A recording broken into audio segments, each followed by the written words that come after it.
other countries are nebo from.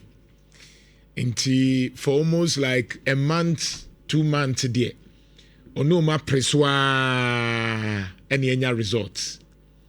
Adeɛ baako ana ɛhi paa wo use DSTV ana Go TV a movies omutimi repeating movies saa nti na say emfaso e wo so an say wo de hwe as a football apart from football no na de wo so nyina wo nhye dan hu de ekoso but Nhyira Sam George wetimi apushi ama say o mate ade no so no musade channels bebre say baba be ka ho. And for me, say na ya na ye hwehwe so be sorry na aban a wote so ma ye ho atoye. O she san to kona se na nkofo nte ase. Say adenti na wo yesa na we ne hia enye de hia ni. Obi ya ade a mumye nkamfo ne so wa ya ade. Ne embo na baso. Sam George ebeye Minister of Communication. Wa me ehu se ono nso oye adwuma aboa Nhyira John Dramani Mahama. Ompena asema ewo ho. But Sam George atimi am yehu se wodi dwumadie bi hye obi nsa na opeso ye ni obeya amana ye 8 years. Ministry of Communication yetia ne ka say data internet cost ne boarding. What happened? Nothing. It didn't see nothing. And so somebody comes in and makes sure say your data, internet, no, eswati, yasadi biya kanwa, ontiasi. And this is what we expect from any government. Any serious government, you wake up in the morning and you make sure say, yeah, what and you kasatintin. Previous government, some of the things, there were always excuses as to why certain things cannot be done. Ghana for suye under osla wusu say internet ni data ne boarding.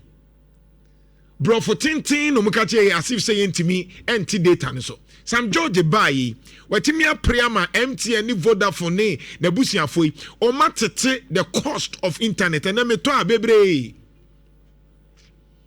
Ente ya na mesro bi buza say aban ba e de na ya mimi as a stakeholder no mimi hu say nyoma bebre wo ho aban na ya mimi bottom sika ni bi wo ho aba begu bottom directly. That is intervention. Sam George timiama internet so ate sika na ye de to no eye papa mfaso wo so chen de ne ye to no enkane no.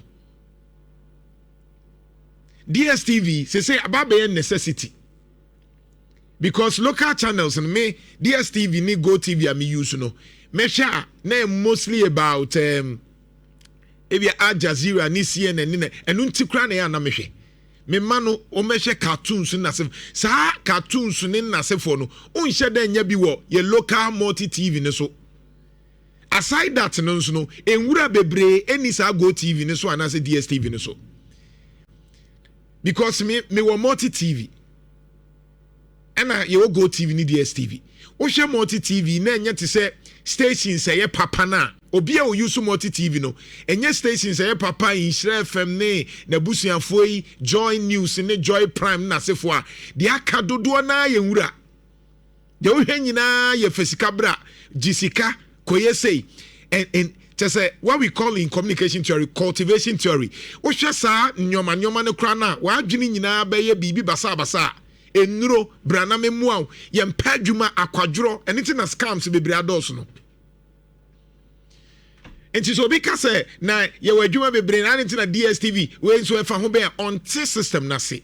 Ye wa ade bi wo ho a in economics e friend no snob appeal and answer ostentatious goods. Ye wo goods bi wo ho a wa so one nya enya wo hwe but a group you will need the bi wo ho a eno no enye according to say car first now wo car obetimi dia flex and the car your necessity ye mfa car more life tete ne ka je say wo de car ne car no hia car na etimi di wako say wo ko ene youth na be Gen Z for na Gen Alpha for no mabana obi use internet enti internet no enye snob appeal and yet to say open now use internet and there be a we are see dry what 21st century no internet a must nti aban ba no so obema ye ho atoye a wo so nti ase Sam George timi ayama internet ko e form DSTV sikana ye de betua first no utimi tua na mfa so bi ani so ye wo mre bi eduruma bi kra na me se me subscribe wo hwa na go TV for ni DSTV for afro na nampa cho ye hu se na mo fam se munu fro nkom ya me nya hwe de mfa so na nya wo so but nyame adum se sei ade ne so atena channels ni bia ba be ka ho wo se bu e won ti ase because enye wa ban no aye what kind of slash and burn attitude is that you have the opportunity to do it why didn't you do it inti MP before ni bia mu ye dede I want to ask you the inti na mu ye dede that's enye wa ban na ye no bi aye inti won unyu so ajai we simple. What do I say? At the same time, go for can e-levy ne one. So also on Tiasia, also say Abaye, men pay e-levy. E-levy now what's an Tiasia. No, what you am problem. It may be free senior high school. Under MPP, people were just saying, say, oh, private institutions in Kaho. I didn't know Kufa Duanka. So, Phyllis ordered to cover private school now, bet you and you. That was the answer the president gave us. Aban we about so made the private account. Now no so a problem. But what does the Constitution say at all? The Constitution is supposed to ensure, say, yeah, safe. Article 36. Okay, Kaya, very simple. The state, anything I call chapter 8 of the Constitution, yes, say the president shall be the head of state, the head of government, and the commander-in-chief of the armed forces.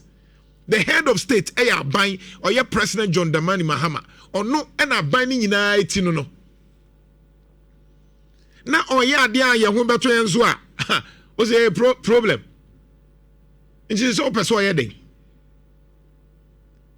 Tie, my main can you may be true. Yera John Mahama buying. First, no, under the Nekufadu. A day na me young wajuma. Na iron rolls no 9,600 and anam the air budget under John Dramani Mahama na about 7,500 she say Creswati by 6,800 o say no nye enti ono de cement na 120 something no and then Swatia 92 ebi cry 85 or 86 o say no nye enti say anya dey inflation na nam 20 something no eso atia enti mentiase enti wo pesa aban ne yede yete ya galamsey issue ba ye ka no nyonyono kire John Dramani Mahama so afeli no te said ye ka ye se nyoma mienu eye galamsey ni security John Mahama afeli no se ye ka wansem enti de ye no what is so difficult say be ka se we de wa ya ade because enyewa tinenu ameka the types of decoders no oppositional because MPP ni nti se John Mahama ya enye the same thing sanse munu na NDC for so na Akufo-Addo ye bibi na ya yenka this until any time the country is not moving forward. And yesterday I talked to you about Stuart Hall, the dominant negotiated oppositional, the slash and burn attitude. And as I say, me Kotomi Go TV subscription Eswati DSTV Eswati, and no sooner they were nyoma bebree. Also ntiase na canal for na ato no mo tete so dada and na die maminkan constitution in chiro constitution no making can be actual article 36 with the chapter 6 directive principle of state policy. Nso betimi akenkan o de no anka se bia me ha me ni na me kama asem. Article 36 clause 1 na yenkenkan but a chirofo no munlowa omode no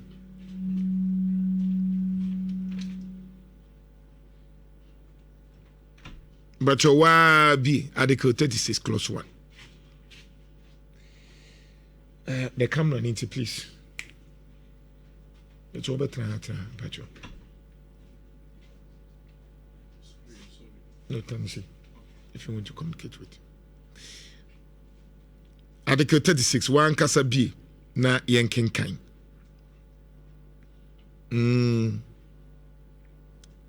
Na wa Kinkain. Article 36, Clause 1. The economic objectives. Economic objectives. Wa Kinkain. Making country. Or say, the state shall take all necessary actions to ensure that the national economy is managed in such a manner as to maximize the rate of economic development and to secure maximum welfare. Mpachokin can be Article 36, Clause 1. Kinkain. Or see the state. Yeka state now. The head of state, Yera John Dramani Mahama. Ono ne yiyi nkrofo bi se mo meboa me na menye adwuma ne yie emboa nkrofo. Ena chapter 6 of the constitution, a friend directive principle, e yo hye bia e de ma aban bia wote so se on making sure so waye nwa adwuma no. 36 clause 1 say, the state shall take mandamus, take all necessary action to ensure that the national economy amemwo hunsem no is managed in such a manner to maximize the rate of economic development. Ya yeni ye said the beye beboa man kofo adwuma sem ene amemu hunsem no ebetimi akonanim totin. 2, and to secure the maximum welfare, freedom and happiness of every person in Ghana. Said the beye abehwe say Ghana ni ene daso no ntu betimi aba bekenkan bi. Ye de atoso. Secure the maximum welfare. Maximum welfare nen say Sam George say wababa to say DSTV 4 CCA.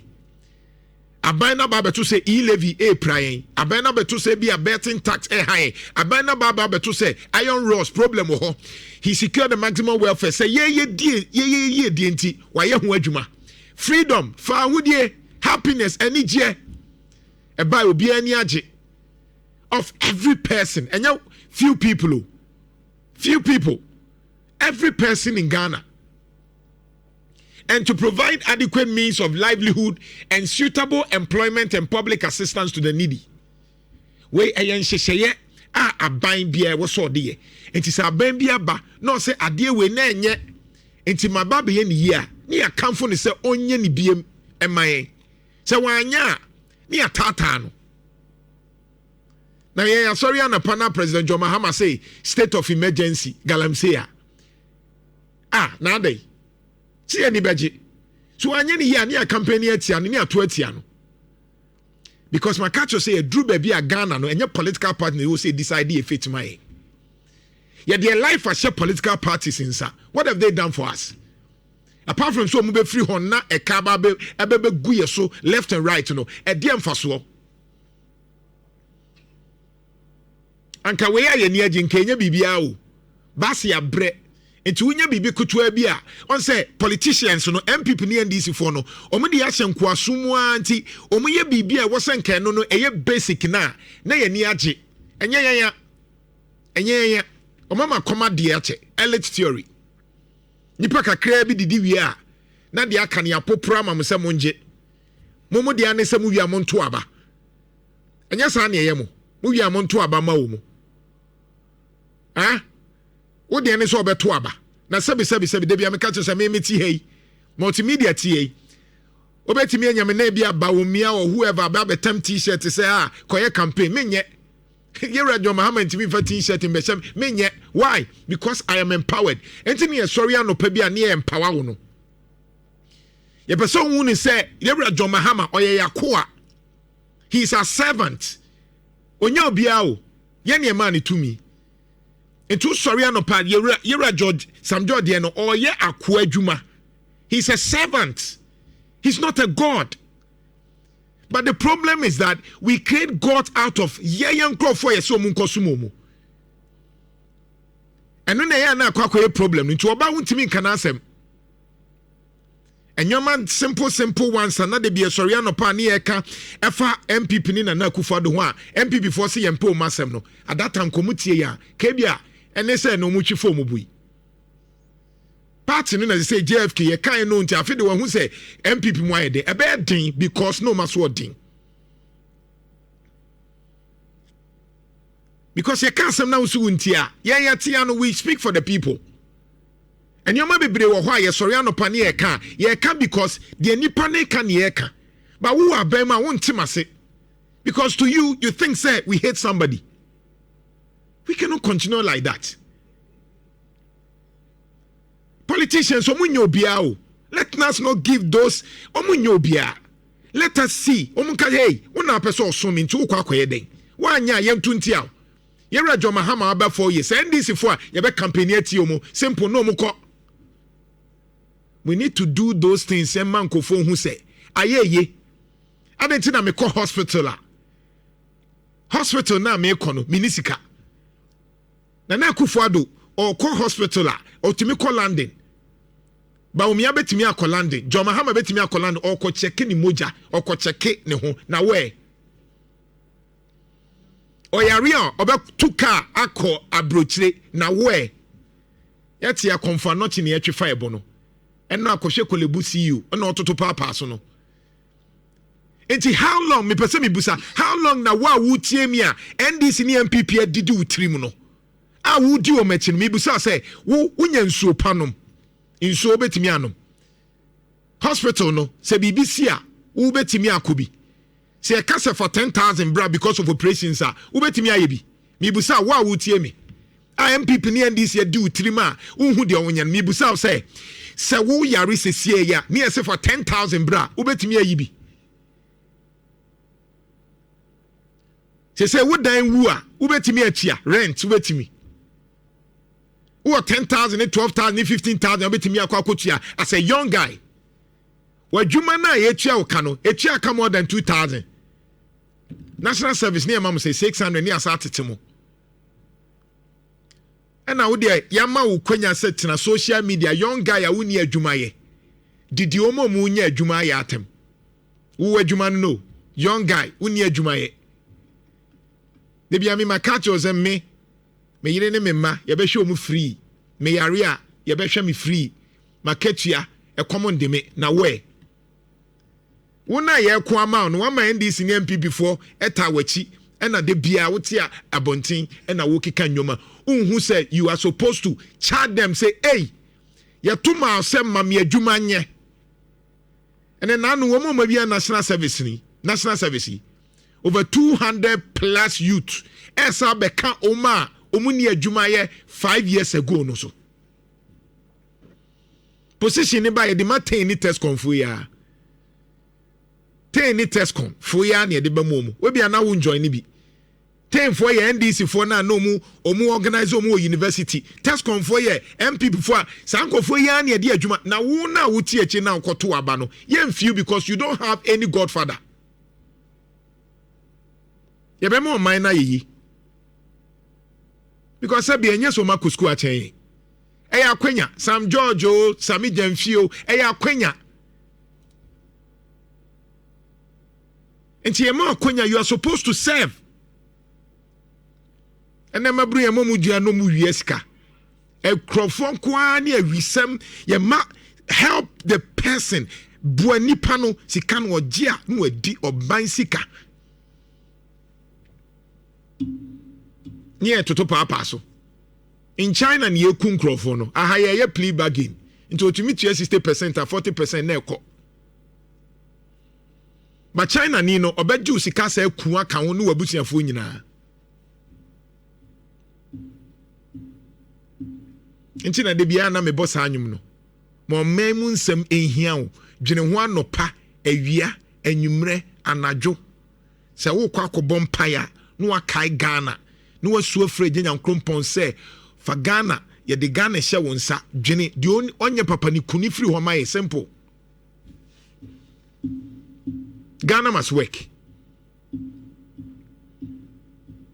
Me my bro my brain every day the epese can be wasle omunti ase no Nanka Ghana fo nyina dwene te sɛ mianka NDC ne MPP mpanifo nko messy up. Ba mo na mamo ma yesa. Mo na magigi o mo so saa na obi antimi nko mo asem. E no mo ye de o mo pe. Mo because you are not asking the right questions. Nti o mo ban se ntwofo nso o mo ban na mama honorable the working minister. Yeah, agigi o mo so saa. No. It shouldn't happen.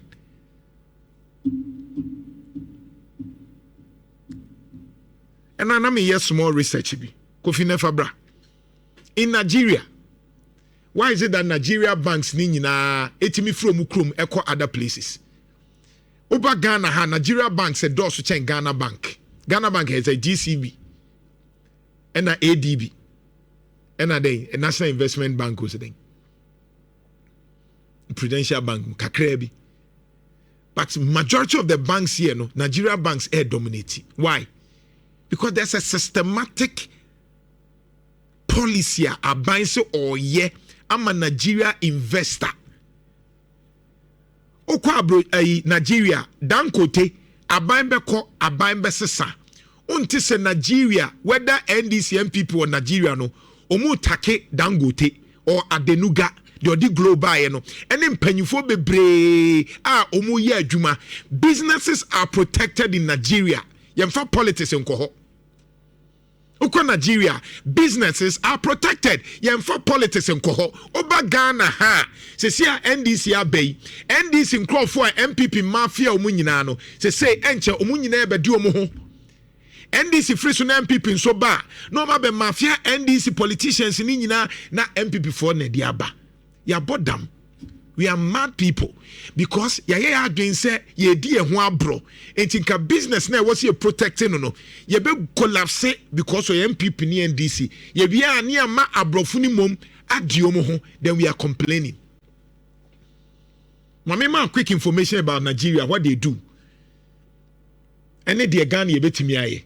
Meanwhile so John Dramani Mahama ekosia by 3rd October obehia panyimfo bi efa galamsey no ho de pese etia ne se state of emergency so one yan so a onfa AI no no betimi a project bi obi obeba me wo one of me experts ba ko a oso betimi di AI na fight galamsey very simple.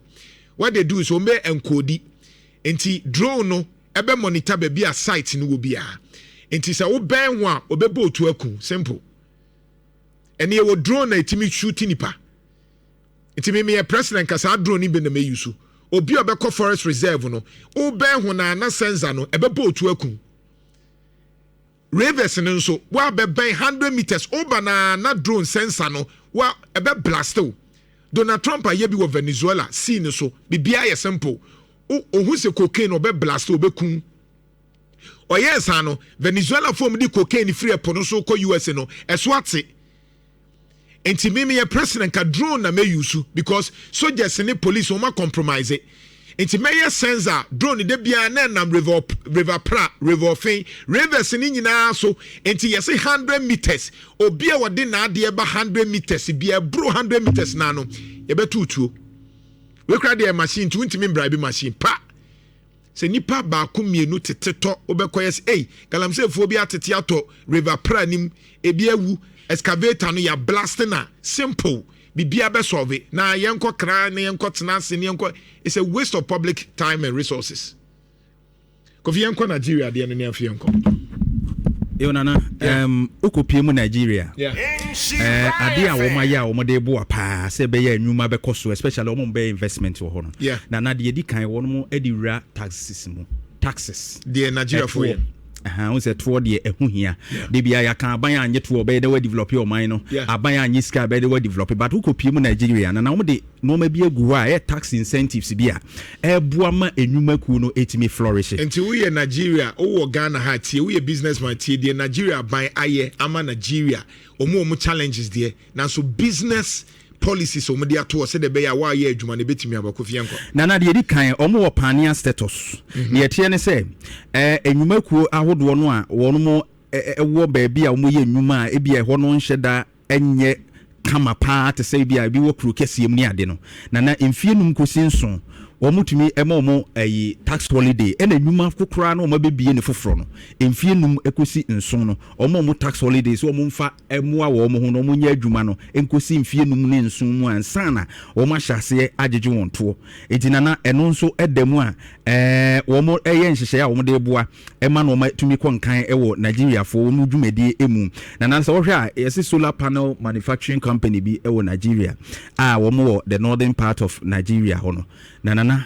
omo be sha ase nketenkete omo ma omo saa incentives ya ma nei nipa omo employ omo nya agro na omo asanso emma aban ni sika because say no company no so wetimi ayeye na omo saa wo bibia friend research and development eno so no na se company bi a wabebie na adwuma no ye research de aboa se no mabetumi akoso wo manima ye nhwehwemu se we no ye beboa kuru no beboa oman no na ono so ye ma na kwanya ate eto no so ama no ye reduce taxes no na ye tie ne se omo nya up to 120% tax incentive pharmaceutical company na bia memfa nso wa bebie wo pese wo ye malaria duro etu wo hwehwe wo ye nhwehwemu ahwe se Nigeria fo malaria tesɛn eduro no wo ye ne sɛn a ne be ye atumi aboa Nigeria fo na ye de asayare ne nana omo ma wo tax incentive of about 120%.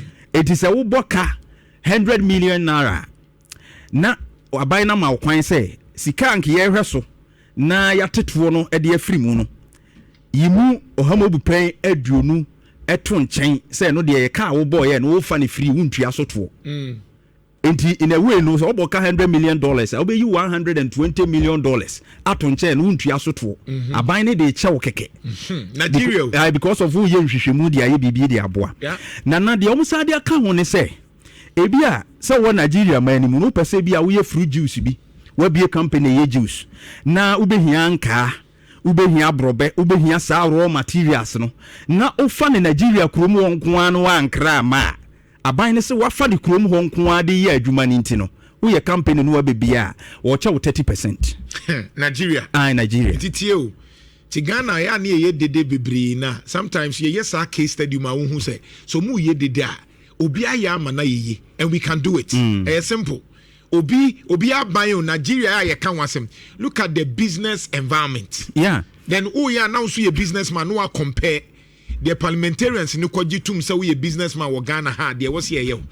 Say ya na ye chase companies ne kwajiska no by force ne de bi to so no. Omo de omo reduce my companies ne drive nana. Odi friend ne enko. Nana it is bia they make raw materials no be fan ho ase senke hey koko ni ade wo fa ne hey ya de ye adwuma ya te so de amount industries no so e wo Nigeria nana se ebia wafa workers bebrebe so far person say abobo de wo kan no so in Nigeria then na omo ye eboa business people nana de omo ye so matete no so eto tu be hye wadwuma ase foforo a wo fefe no wa bie ne foforo no eto na wo betuare ya te so ye twam ama hanum fie num kosi nson no Nigeria wontua how ji assembly ne kura ba je levy class out to tax holiday for 7 years ubi adwuma maximum all right nana research and development nhwehwemu abeye eno nso ye che 120% every usika na nka betua so tuo nim okay no what ye eno so ye de chew nana se obefa raw materials ewo ho no akadia de be ye adwuma no o import ma no eno so no ye ma tax incentive 30% right nana ye ba enwuma ni mu enwuma ye nkasemu se wo bo modern ne bia adwuma no wo kromo ewo Nigeria se nka China fo wo mo ba wo be companies no wankofa China ni ama wankofa bia mfiri ba bia ama no ofa Nigeria adehye no ede wo mo ba ye adwuma o de Nigeria adehye ye adwuma nana ne yete ne se ono so nya tax incentive 15%. Emfaso we so ne se nana ebema you know Nigeria for no ya employ wo more into the factory because we employ Nigeria for na wunya sa incentives we Nigeria for it waba Ghana mu na nko wafa Ghana for ye adwuma no we foreign company ti nana no de aguo na local value added nso ho a chese wo mu no o se company a wo process raw materials no na ewo hono no na wo mfa nko no na wasa de 10% asaka ho it is say wato raw materials no ho no unya 30% se wudi djuma wo ho na wamfa mfiri o man na wadi djuma emba mutumi nya so mfaso so mbe send ya kwa amanone anaso mbe export ya na unya mu 10% asaka ho enu akiri no o se obibi e friend implant training eno so unya mu 2% ebianka car assembly plant ye be BM dobri na ya fa Ghana for no mo assemble cars no it is say be a company no nko a wo manimu na u train Ghana for say obeye you know se nka apostle Joseph e train Ghana for en kan dwumadi a wo die bia no 2%. Akra de say ginis kaka ho apostle di. All right, mame kwa homa ne so ma na Musa Dangwa Global Info Analytics